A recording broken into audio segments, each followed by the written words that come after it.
Assalamualaikum warahmatullahi wabarakatuh. Kami kelompok 3 akan mempresentasikan materi chapter ketiga dari buku yang berjudul Diagnostic Interviewing edisi keempat yang diedit oleh Daniel L. Segal dan Michael Harrison. Materi yang akan kita bahas yang pertama adalah presenting problem, yaitu bagaimana pewawancara menginterpretasikan masalah yang dialami klien. Lalu yang kedua adalah history of presenting problem, yaitu bagaimana pewawancara menilai permasalahan berdasarkan sejarah yang dialami klien. Lalu yang ketiga adalah social history, yaitu faktor-faktor sosial yang mempengaruhi penilaian terhadap permasalahan klien. Yang pertama adalah presenting problem. Setelah membuat koneksi awal dengan klien serta mengatur sesi wawancara, pewawancara harus menanyakan terkait masalahnya, yang biasanya berupa pertanyaan umum atau terbuka. Seperti, ada yang bisa saya bantu hari ini? Permasalahan pada klien memiliki berbagai macam bentuk, termasuk gejala, konflik, pemicu stres, emosi, perilaku, bahkan hal yang tidak terlihat seperti suatu masalah. Contohnya adalah pernikahan baru. Setelah mempelajari masalah tersebut, selanjutnya pewawancara harus membuat 5 hipotesis diagnosis mengenai gangguan yang paling mungkin terjadi. Lalu pewawancara memimpin klien untuk menyampaikan masalahnya. Hipotesis diagnosis bisa berupa kelainan atau kategori tertentu. Dalam melakukan wawancara, pewawancara dapat memasukkan kelainan dalam daftar hipotesis mereka yang tidak mencantumkan masalah yang muncul sebagai kriteria gejala, namun hanya jika hal tersebut masuk akal. Langkah selanjutnya adalah pewawancara mulai memegang hipotesis ini dalam pikirannya, lalu mulai mengumpulkan informasi yang spesifik. Penting bagi pewawancara untuk memahami dengan tepat maksud dari apa yang klien sampaikan. Secara umum, ada beberapa aspek dari masalah yang dipaparkan. Pewawancara harus memahami onset, durasi, tujuan, tingkat keparahan, dan stres terkait. Permulaan masalah biasanya menyangkut tanggal atau waktu. Menilai tingkat keparahan juga membutuhkan pertimbangan. Faktor yang mungkin dimasukkan adalah frekuensi, intensitas, dan dampak. Langkah selanjutnya dalam mengevaluasi masalah yang muncul adalah mengidentifikasi gejala yang terkait. Penting untuk menentukan apakah ada gejala terkait yang mendahului perkembangan masalah yang muncul atau telah hadir pada saat masalah yang muncul tidak ada. Sekali lagi, pewawancara harus mempertimbangkan daftar hipotesis diagnosis dan mempertimbangkan mana yang tetap merupakan penjelasan yang layak dari masalah yang muncul, yang dapat dikesampingkan dan hipotesis baru apa yang sekarang harus ditambahkan ke daftar. Pada titik ini, meringkas masalah yang muncul seringkali membantu. Meminta klien untuk memverifikasi atau mewarisi pemahamannya tentang hal itu memungkinkan pewawancara untuk memeriksa klien tentang masalah yang dirasakan dan mengatur tahapan untuk pindah ke fase wawancara berikutnya. Selanjutnya adalah history of presenting problem. Sejarah atau riwayat permasalahan yang dihadapi klien adalah hal yang penting karena untuk mengetahui apakah permasalahan yang dihadapi sama atau mirip dengan peristiwa di masa lalu atau justru permasalahan yang timbul adalah yang pertama kali dialami. Jika masalah pertama kali dialami, maka pewawancara perlu mengetahui apa dampaknya terhadap kesejahteraan fungsi klien dan bagaimana jalan keluarnya. Sedangkan, jika permasalahan yang terjadi adalah masalah yang pernah terjadi atau mirip dengan permasalahan yang pernah terjadi sebelumnya, pewawancara perlu menentukan awal dan bagaimana berjalannya setiap episode sebelumnya.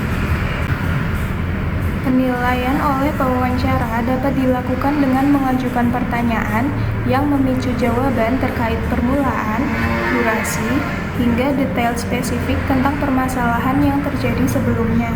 Selain itu, penting juga memahami penjelasan klien tentang perkembangan masalah, penyebab, faktor-faktor yang memelihara, dan upaya klien untuk menyelesaikan permasalahannya atau riwayat pengobatan yang telah dilakukan klien, sehingga membantu mempersempit dan memperluas daftar hipotesis diagnosis.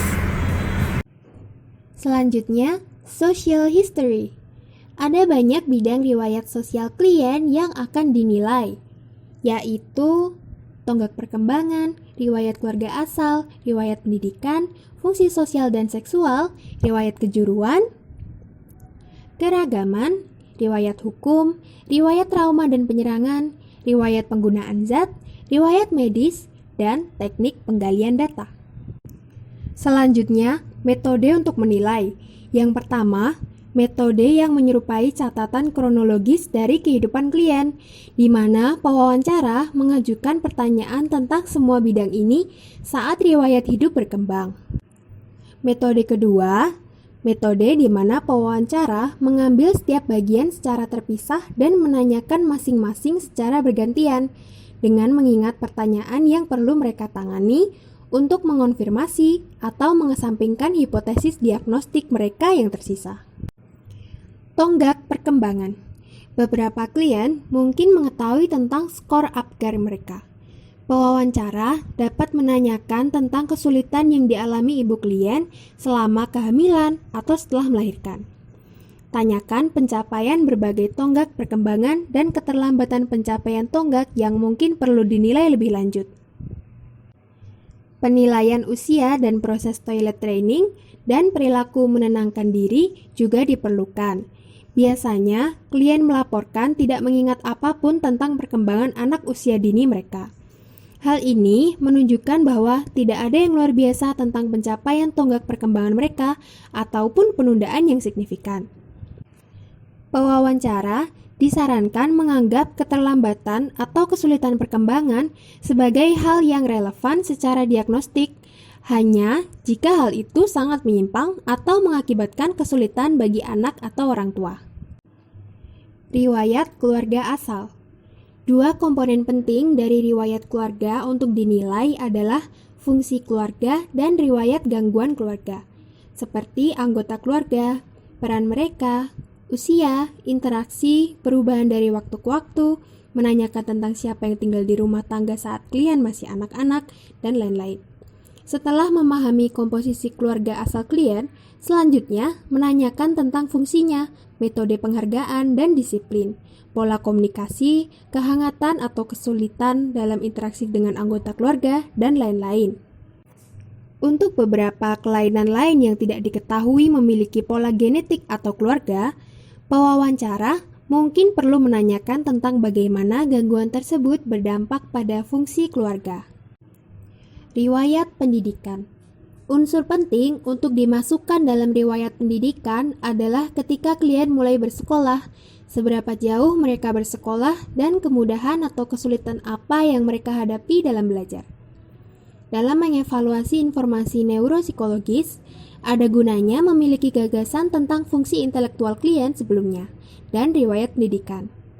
Riwayat kelas pendidikan khusus dan kinerja akademis yang buruk pada klien yang berfungsi rendah dan sama dapat mendukung hipotesis diagnostik retardasi mental atau gangguan perkembangan yang menyebar.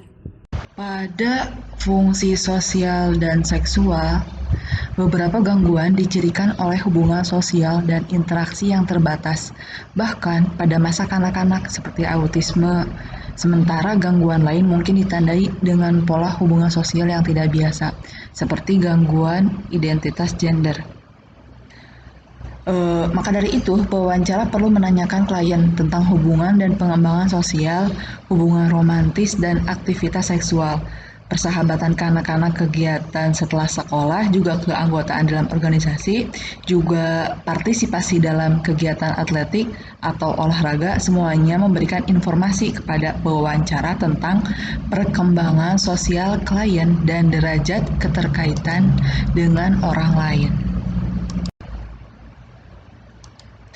Pada riwayat kejuruan, aktivitas kerja klien juga harus dinilai.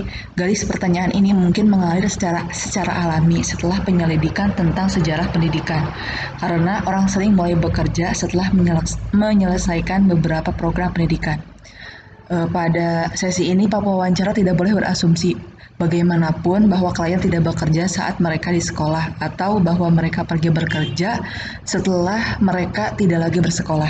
Selain itu, penting untuk menanyakan tentang dinas militer dan sifat dari semua aktivitas ketenaga kerjaan, seperti paparan trauma dan bahaya serta pemicu stres pekerjaan itu sendiri.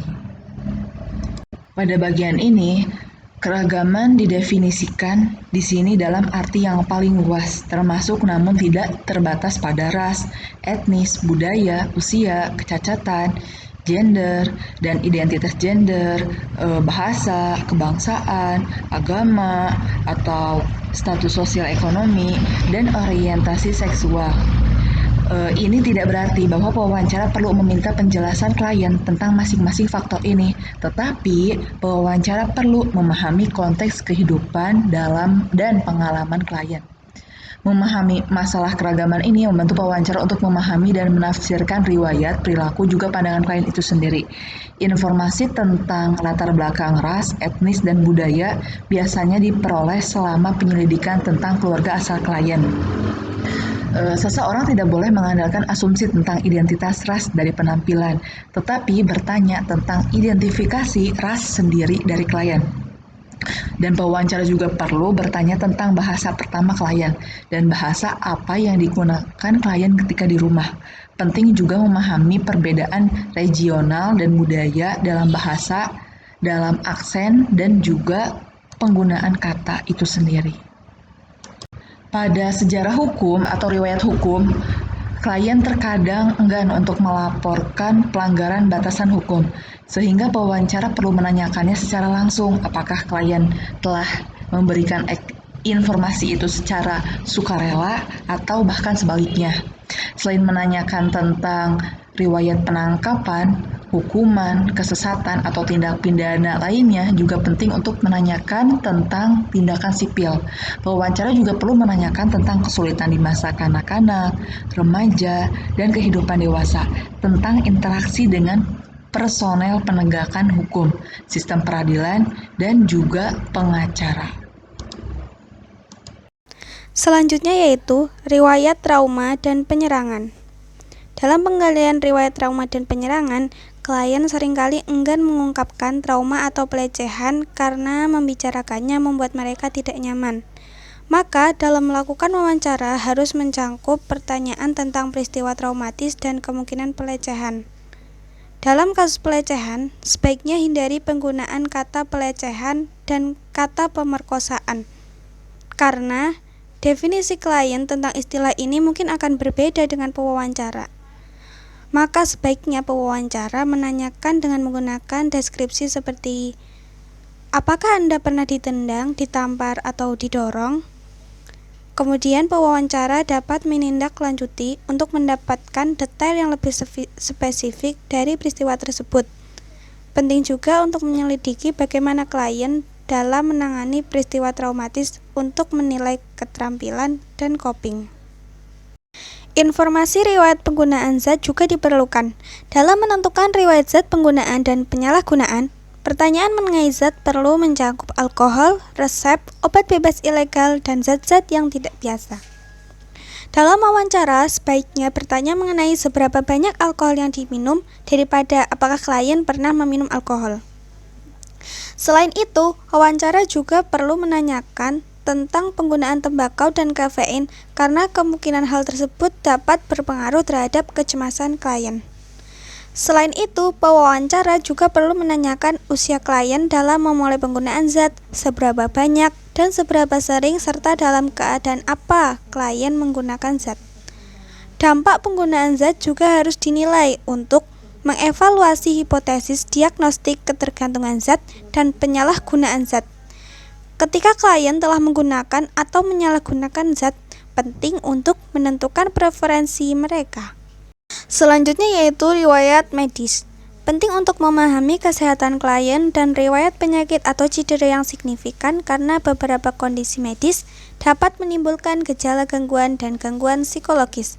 Sedangkan masalah kesehatan merupakan stresor psikososial yang dapat mempengaruhi perkembangan gangguan lainnya. Seperti riwayat cedera otak yang dapat menjelaskan memori klien yang menyimpang.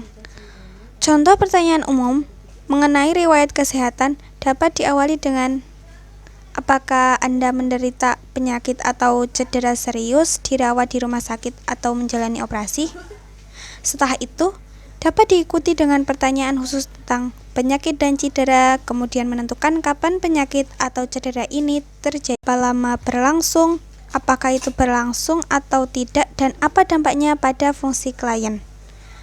Bersamaan dengan ini, penting untuk menanyakan tentang perawatan atau intervensi yang telah diterima klien dari profesionalitas kesehatan seperti apa yang terlibat dalam pengobatan. Selanjutnya yaitu teknik penggalian data. Terkadang, klien mulai merasakan keraguan dengan menghindari kontak mata atau indikasi lain, sehingga dapat mempengaruhi kelengkapan informasi kepada pewawancara. Terkadang hal ini juga muncul dikarenakan ketidakmampuan untuk mengingat detail atau klien merasa ragu. Maka dalam kasus ini, klien dapat didorong dengan mengakui penolakan dan menegaskan kembali tujuan wawancara dengan pertanyaan yang tidak hanya menekankan pentingnya mendapatkan pemahaman yang cukup, namun juga menekankan pemahaman dan empati dari pewawancara dan menormalkan kecemasan yang mungkin dirasakan klien sehubungan dengan pengungkapannya. Sedangkan klien dengan krisis akut mungkin akan menceritakan peristiwa dengan detail yang melelahkan. Dalam hal ini, peristiwa yang klien gambarkan penting untuk dieksplorasi secara menyeluruh. Kesimpulannya, pada tahap wawancara ini, periksa kembali daftar hipotesis diagnostik. Pewawancara harus berhati-hati dalam mencapai kesimpulan yang prematur. Sebelum menutup, wawancara harus mempertimbangkan informasi riwayat apa yang akan membantu dalam mengesampingkan atau mengevaluasi hipotesis diagnostik yang masih ada dalam daftar. Pewawancara dapat menutup bagian wawancara dengan menanyakan tentang hal lain yang ingin disampaikan klien. Sekian presentasi dari kelompok 3. Kurang lebihnya kami mohon maaf dan semoga apa yang kami sampaikan dapat bermanfaat. Terima kasih atas perhatiannya. Wassalamualaikum warahmatullahi wabarakatuh.